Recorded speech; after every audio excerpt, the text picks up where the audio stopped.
Salut les amis, bah écoutez, très content de vous retrouver pour la visite d'un garage en fait assez spécial dans un village de 1700 habitants environ où on a quoi des motos et vous allez en voir pas mal et pas mal que vous connaissez sans doute pas et puis d'autres que vous connaissez peut-être déjà. Vous allez voir des gens qui préparent aussi des machines pour la compétition et puis bah, vous allez rencontrer des hommes quoi qui vont vous parler de leur métier. Allez, à tout de suite, ciao.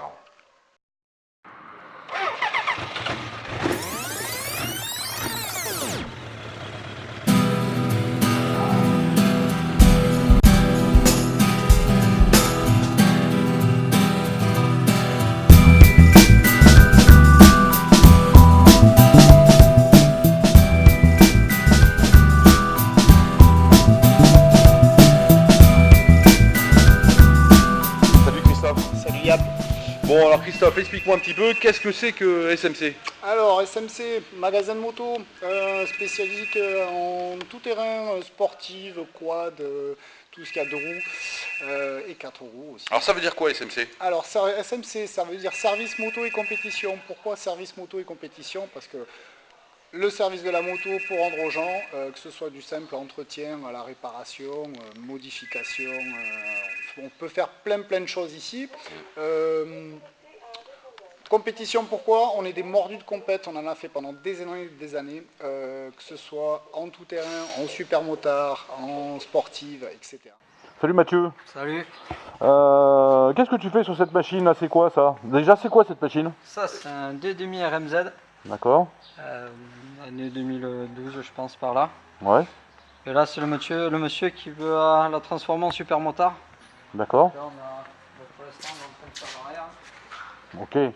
Je vais la monter en super motard. Attends, on va filmer ça. Ouais, ok, d'accord. Attends, on va la mettre à la lumière, comme ça on la verra encore mieux. Ouais, super. Bon voilà, le monsieur qui va aller s'amuser le week-end D'accord. avec un cross. D'accord. Alors, qu'est-ce que tu vas faire comme modification là-dessus? Il y a des modifs à faire ou quoi? Ou tu mets juste la roue et c'est parti? Là on va mettre juste les roues, après il y a modification sur les systèmes de freinage parce qu'on n'a pas les mêmes.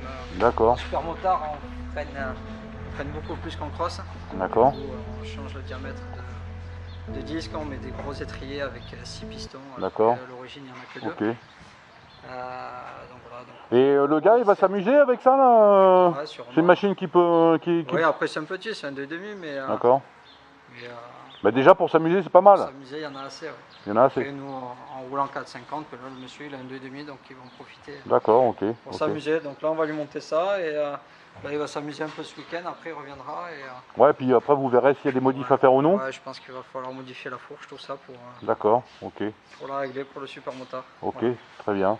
Et là, il y a une autre machine. Alors là, on Ouais. est dans un univers qui est complètement différent. Ah ouais, là, c'est l'autre. Là, il y a un Harley sur le pont. Alors, il y a, C'est ça. il y a des gars de chez Harley qui viennent chez vous. D'accord, Ah, c'est ça, hein? Beaucoup d'Harley. Beaucoup de Harley, d'accord, ok. Alors, qu'est-ce qu'elle a cette machine par exemple, là? Qu'est-ce qu'elle fait là? Voilà, c'est qu'une simple révision. D'accord, C'est une ok. révision, voilà. On fait les vidanges et D'accord. on contrôle un peu tôt. Et s'il faut remplacer des pièces, on appelle le client. Bon, toi, personnellement, tu as commencé dans la mécanique, la moto, depuis quel âge? Pour la moto, j'ai commencé gosse et j'ai fait un QR. J'ai eu Ouais, un QR à Noël quand j'étais gosse. ouais, Et après, toute ma famille est motard, donc j'ai d'accord. toujours fait de la moto. Alors, ta première moto, c'est un QR et Un après? QR. Fou, et après, après j'ai eu le 50 à boîte, les scooters, tout ça. Et après, je suis arrivé ici. Après, j'ai eu mes premiers cross. D'accord. Des 85, après j'ai eu des demi. Et pour toi, ta meilleure machine, c'était laquelle? Celle que tu as eue ou celle que tu aimerais avoir, c'est laquelle? Que j'ai eu, c'est un MT-09, c'est la dernière machine que j'ai achetée et que j'ai vendue là il y a un mois. Et là, tu étais vraiment content de cette Ouais, machine? ouais, j'étais super content, le monsieur est venu remplacer son pneu là. Samedi, je suis parti faire l'essai, c'est toujours une machine qui me... Et la machine de tes rêves, alors celle que tu aimerais bien t'acheter, est-ce qu'il y en a une déjà, une machine de tes rêves? Non, Non? non, il n'y en a pas. Tu les aimes toutes en fait? Non, pas toutes, non. Pas toutes. Un jour, j'achèterai une Harley quand je serai un peu plus âgé.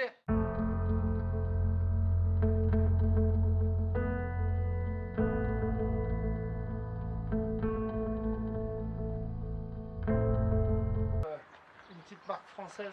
Alors ouais, présente-moi une marque française, parce que je connaissais pas du tout moi Charcot. Ouais. Il y a des gens qui m'ont dit que c'était aussi bon, voire meilleur que KTM. Alors, C'est meilleur que KTM. Hein. bon alors dis-moi, parle-moi un petit peu de cette marque, Charcot. Comment ça se fait que tu vends du Charcot toi, aujourd'hui? Charcot, à la base, ils ont fait pratiquement que du trial. Et du coup, ils agrandissent la gamme en faisant une gamme tout-terrain, homologuée. Donc on peut rouler sur route, on a une petite carte Ulysse pour pouvoir traverser les routes et aller dans les bois. Donc c'est quand même de la moto de compétition, hein. C'est pas de la moto pour aller se promener en ville, ça sert à rien ça. Donc ça c'est Cocorico, c'est français, on a un super produit qui est super bien équipé, super bien suspendu en suspension, en frein, Brembo, Kayaba, on a du FMF en ligne, on a du gros matos. Donc moi je suis plutôt fier de représenter cette marque. Ils sont installés où ces gens? Alors Charcot sont installés à Nîmes, voilà, donc c'est une jeune marque, hein. Ils sont quand même... Ils sont dans la compétition depuis maintenant quelques années, mais on va dire que c'est une des plus jeunes marques en tout terrain. Et tu vois, cette année et les autres années, ils sont devant sur le championnat français en enduro. Donc moi, je peux dire que c'est mieux que KTM. D'accord. Ils ont acheté une marque espagnole, c'est pas eux qui ont acheté une marque espagnole? Ouais, alors la petite histoire de Charcot à la base, c'est un monsieur qui avait acheté deux marques, Sherpa et Kota. Du coup, il a pris les deux... le début de chaque marque, et il en a fait une seule. Et du coup, il les a baptisés Charcot. Voilà, comme ça, ce monsieur, il n'avait pas de concurrence. Et voilà, donc à la base, c'est espagnol. Ils ont fait faillite, les Espagnols, il y a déjà quelques années. Donc ça a été racheté par monsieur Tessier, qui a été un grand pilote de trial, passionné de trial, qui continue toujours la gamme trial. Hein. Ils font une gamme 50 cm3 aussi pour les jeunes à boîte. Voilà, des petites motos enfants aussi électriques. Ils font pratiquement maintenant. Bah Cocorico quoi. Hein. Cocorico, écoute, nous on le travaille super bien. La société là-bas sont vachement réactifs. Voilà, ils sont à l'écoute de tout. Ils sont toujours en train de faire évoluer le produit. Ils vont dans le bon sens. Voilà, donc c'est vraiment une. Tu peux nous la faire péter là? Mais bien sûr, on peut te la faire péter volontiers. Alors là, on est sur du deux temps. Les grands fans de deux temps vont être contents. Voilà, ils ont une gamme 2 temps, 4 temps, en 250, 300 et 454 temps. Et on a une gamme en 125, 250 et 302 temps. Voilà.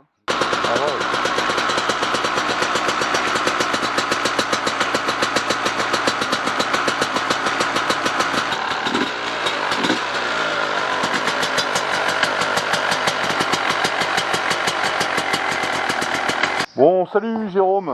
Bon, bah explique-moi, alors qu'est-ce que c'est déjà que cette machine? Alors c'est un GSXR 400RR de 1989. D'accord, ok. Voilà, donc il y a eu 30 importations en Europe ou 50 importations, je sais plus.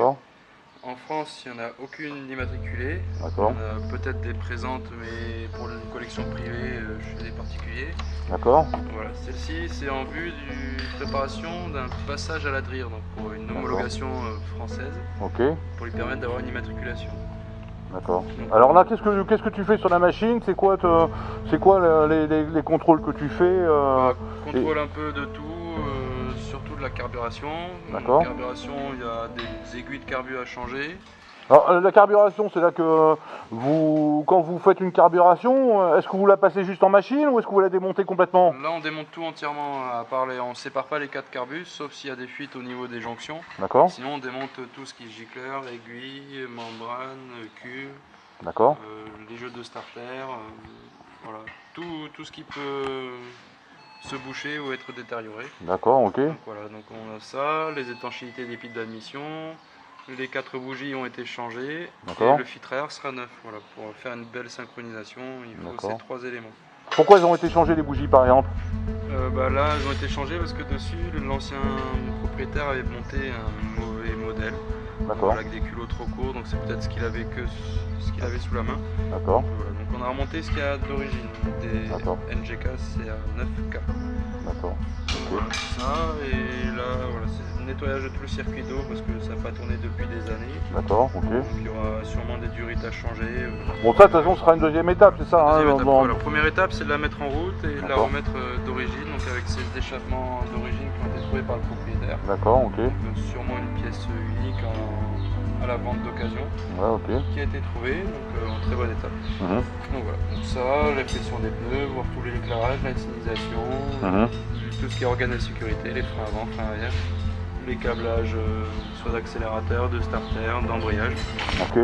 Bon, donc ça c'est vraiment la partie la plus importante, avec bien sûr le moteur, mais... Partie moteur, carburation, bougie, allumage, carburation, c'est la base déjà pour faire fonctionner un moteur. D'accord, ok, très bien. Donc après vidange des fluides d'accord. à faire et au niveau des freins et des disques, cette machine elle est bien ou quoi? Bah oui, elle a des bons doubles disques percés devant, d'accord. Monté sur voilà. D'accord, ok. Tout est pas mal, il manque juste des durites aviation, mais bon, pour la laisser d'origine, il faut laisser ces durites d'origine. D'accord, ok. Voilà, après ce sera au bon vouloir du propriétaire ou du futur propriétaire de mettre des accessoires un peu plus racines. Ouais, d'accord, ok. Voilà, on a vu un peu sur tout le moteur. Et ça, c'est une machine qui, selon toi, qui va tourner dans combien de temps ça? Vous allez pouvoir faire les premiers essais pour voir le carbu, tout, etc. Voilà, ça va tourner dans combien de temps ça? Je pense dans la journée, si on arrive à fabriquer correctement les petites pièces manquantes des échappements. D'accord, là vous avez des pièces qui manquent, c'est ça? Voilà, des 2 demi-lunes qui se mettent ici avec la petite plaque de bride qui vient plaquer les échappements contre la culasse. D'accord, et là c'est vous qui allez les fabriquer? Oui, là on va ok. trouver du tube et le fabriquer. D'accord. Parce que c'est des pièces introuvables ou très chères à la pièce. D'accord, ok. Comme il y en a 4 sorties d'échappement, 2 par sortie, donc 8 pièces. Ouais, d'accord, ok. Ok, très bien. Fabriquer Bon alors c'est quoi pour toi l'intérêt là, mécanicien, de travailler sur une machine comme ça? Bah là c'est la revaloriser et pouvoir la remettre sur le circuit. D'accord. Le circuit de l'occasion ou le circuit sur la route du moins. Oui déjà, ouais. Donc, voilà, surtout que ça va être un modèle je pense unique sur les routes françaises. Ouais, ok. Donc voilà, ça sera un beau projet pour la remettre en route. D'accord, et ta moto, toi ta première moto c'était quoi? Alors mon premier véhicule c'était un MPK 51. D'accord. Après j'ai eu un scooter, un booster pour aller au collège. Ouais. Et après je suis passé, qu'est-ce que j'ai eu? Un 125 Husqvarna de 97 avec un moteur Cagiva. Et après j'ai eu un 120, enfin j'ai toujours un 125 YZ homologué de 2002. Avec une carte grise, tout l'éclairage, tout qui va bien, et un 400 Bandit, donc c'est la petite sœur de celle-ci. D'accord, ok. Voilà, même cylindré, les mêmes tranches d'années, sauf que là c'était pour un public japonais et alors que la 400 Bandit était pour le public mondial. Bon ben là on est dans l'arrière-boutique de chez SMC, donc comme vous savez, dans une arrière-boutique on y trouve un peu de tout. Donc il y a des motos, des clients qui sont là et qui ont laissé leur moto pour 1 an, des fois plus. Ils ont gardé une moto pendant 5 ans comme ça. Un propriétaire qui avait oublié sa machine quoi en fait.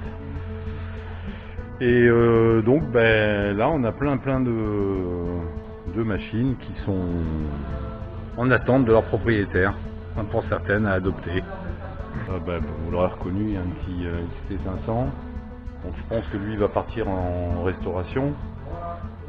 Derrière, je ne sais pas ce qu'il y a, je vois pas très bien. Bon, il y a une machine là, oui, une machine qui est complètement désossée. Une Kawa Ninja qui ne doit pas être toute jeune. Un petit BM là, alors je sais pas ce que c'est que cette préparation, enfin, même si c'est un BM, je sais pas du tout. Je demande au proprio. Ça doit être du Harley, voilà, qui est là. Voilà la BM qui est bien désossée, avec une voisine aussi. Les gars, ce sera pas la peine d'essayer d'aller faire un tour à la plage avec, c'est pas prêt. Derrière, là, il y a une vieille machine, je sais pas ce que c'est. Pareil, je pourrais lui demander. Et là, il y a un GSXR 1100 de 89 aussi, qui est dans son jus, voilà. Et sa usine, ça travaille parce que comme le disait Philippe tout à l'heure, il fabrique des pièces, ils usinent des pièces, enfin voilà quoi, c'est pas, on fait pas l'entretien dans cet atelier, On fait la restauration, la fabrication de pièces. Voilà. Allez, on va passer devant maintenant.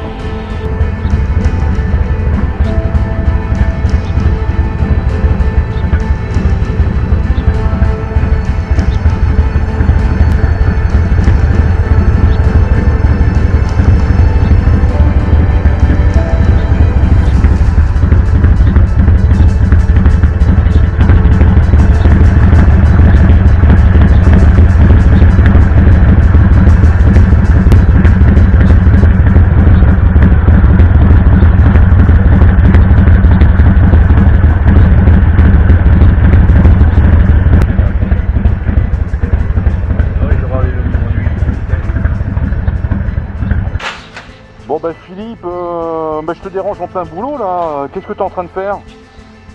Je remonte un carter de distribution sur cet Harley. D'accord. Après une petite fuite en fait sur le carter, on a refait tout le moteur. Et on s'est rendu compte qu'il y avait un défaut de planéité sur ce carter de distri, donc redémonter, surfacer le carter et on remonte. D'accord, ok. Qu'est-ce que c'est ça comme modèle de Harley? C'est quoi? C'est un Softail, un FX ST. D'accord. C'est un 1340. D'accord. Voilà, c'est un carbu ou injection? Excuse-moi. C'est un carbu. C'est un carbu ça? Ah d'accord, ok. C'est un carbu. Très bien. C'est un carbu et voilà, tout va bien. On a changé justement le carbu pour augmenter la performance. On a fait quand même pas mal de travail dessus. Voilà, donc là c'est sur la fin. On remonte l'allumage et c'est fini. D'accord, c'est fini, ok. Ouais. Ok. Il n'y a plus qu'à essayer sur la route. Bon, et ça c'est des chantiers que vous faites souvent ça parce que là c'est un peu de l'optimisation, vous le faites souvent ou non? C'est souvent, en fait les moteurs Harley ont souvent des problèmes en fait sur des fuites d'huile en fait sur les joints d'en base. Donc on en a profité là un peu de l'hiver pour refaire tout ça. Et donc on a tout démonté, tout ouvert le moteur, on en a profité pour repeindre les carters, le bloc.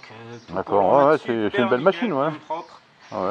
Et voilà. Donc là c'est la fin du projet. D'accord. Il fait beau et il va falloir qu'elle roule. C'est un projet qui dure combien de temps ça met combien de temps pour refaire ça? Parce que là il y a une restauration moteur ou quoi, non? Ou une optimisation? Plus une restauration esthétique on va dire, et remplacement des joints d'huile et suintement. Oui d'accord, ok. C'est-à-dire que chez Harley c'est assez récurrent, dès qu'elles ont un peu de kilomètres, ça suinte. Alors pourquoi tu as des clients Harley qui viennent chez SMC? Pourquoi ils viennent là chez vous? Disons que déjà dans la région il n'y a pas de concessionnaire Harley, il n'y a rien pour les Harley, donc voilà, ils cherchent des mécanos quoi. D'accord, ok. Et donc c'est vrai qu'on a commencé à en toucher une, deux, trois, puis maintenant... D'accord. Ben, j'en vois une là derrière, là justement, là, une petite, c'est quoi ça?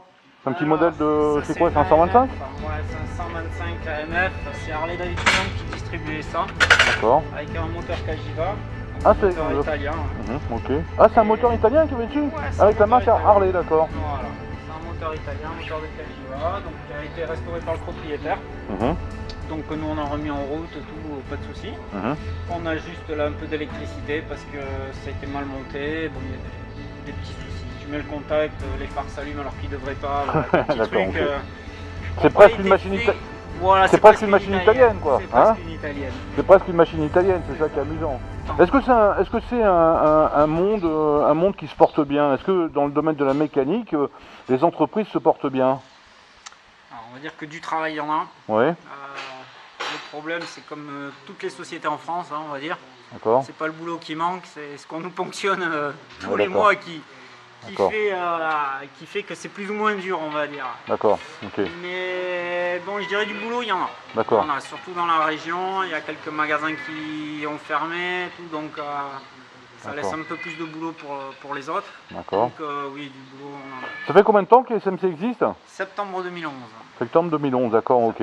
Et t'as jamais regretté ton choix? Parce que je crois qu'avant tu travaillais dans une concession, non? Tu étais mécano dans une concession? Ouais, j'ai travaillé 14 ans dans une concession. D'accord. Et dans une autre concession avant, c'est mon troisième. J'ai travaillé dans 3 établissements différents avant de venir m'installer ici. Ok, et tu regrettes pas ta décision d'avoir pris tes ailes quoi? Non, pas du tout. D'accord, ok. Je fais le boulot comme je l'entends. Ce qui fait déjà un bon mécanicien, je pense, c'est le fait qu'il soit passionné. À partir du moment où on aime son travail, c'est pas une corvée, c'est que du plaisir. On peut travailler sur n'importe quelle deux roues, ça reste du bonheur, quoi. Ok. Je veux dire, voilà, quand on est petit, on rêve de rouler avec des motos, de ci, de là, bon voilà. On y est Alors dedans. toi en moto justement, qu'est-ce que tu as comme moto et c'est quoi ta première moto? Alors la première vraie moto, hein, on va pas parler des mobilettes parce que j'en ai eu bien plus qu'il n'en faut, on va dire. Ma première moto, ça a été un 125 KTM, quoi, une moto de cross de 1985. D'accord. Voilà, que j'avais dans les années fin 80, ouais, fin des années 80. Et après donc j'ai eu 125 KT, j'ai eu un 125 YZ, j'ai eu un 250 KT, j'ai eu un 125 KX, j'ai eu deux 125 KX, j'ai eu des YAM, j'ai dû avoir 325 YZ, j'ai eu 2 400 YZF, j'ai eu... Alors c'est des motos qui sont quand même typées, pour ceux qui connaissent, c'est des motos qui sont typées quand même soit enduro, soit cross, enfin voilà. Bah, disons qu'à l'âge où j'ai commencé, on peut pas rouler sur la route. Oui d'accord, ok. Ouais. On peut pas faire de moto sur la route, donc il faut trouver des issues de secours. Ok. Donc je me suis mis sur le tout-terrain. D'accord. Ce qui a été pas spécialement évident parce qu'au début mes parents étaient un peu réticents, quoi. Du moins, la peur de la blessure, de se faire mal ou quoi que ce soit. Chose qui est quand même arrivée. Mais, on va dire que voilà, à l'âge de 15 ans, on peut déjà faire de la moto et même bien avant, quoi. Moi j'ai commencé à 15 ans parce qu'il a fallu que je me paye ma première moto, quoi. Ça arrive de temps en temps qu'on aille faire un petit peu de supermoteur. D'accord. Je viens de ce milieu, quoi, du milieu de la compétition. J'ai dérivé du motocross pour aller vers le supermoteur. D'accord. Qui lie donc vraiment la partie piste bitume et la partie terre. D'accord. Donc vraiment grisant comme discipline. D'accord. Beaucoup de glisse, beaucoup de plaisir sur la moto. D'accord. Et ouais, c'est pour ça qu'il y a un engouement sur le supermoto. Aujourd'hui, on voit du supermoto dans l'école, on en voit beaucoup qui s'amusent. C'est la maniabilité de la moto, c'est la performance de la moto qui fait qu'on est quand même avec des motos beaucoup moins puissantes qu'une vraie sportive. Suivant, on va dire, le terrain ou le circuit, on est quand même plus avantagé, on freine plus tard, on accélère plus tôt, on a des vitesses de passage encore plus rapides. D'accord. Voilà. Mais on est moins rapide en ligne droite. Ouais, mais on a du fun. Ça, on compense, voilà. Il y a le côté fun, le côté joué, le côté où on maîtrise mieux son véhicule. D'accord, ok. C'est vraiment plus grisant. Bien, bah écoutez, je suis très content de vous avoir fait visiter cet atelier avec, vous avez vu différentes personnalités et en tout cas des gens qui n'ont pas le melon, comme on dit vulgairement, mais qui travaillent, je dirais, très consciencieusement. Donc des mecs en fait très sérieux et surtout des mecs qui sont très passionnés.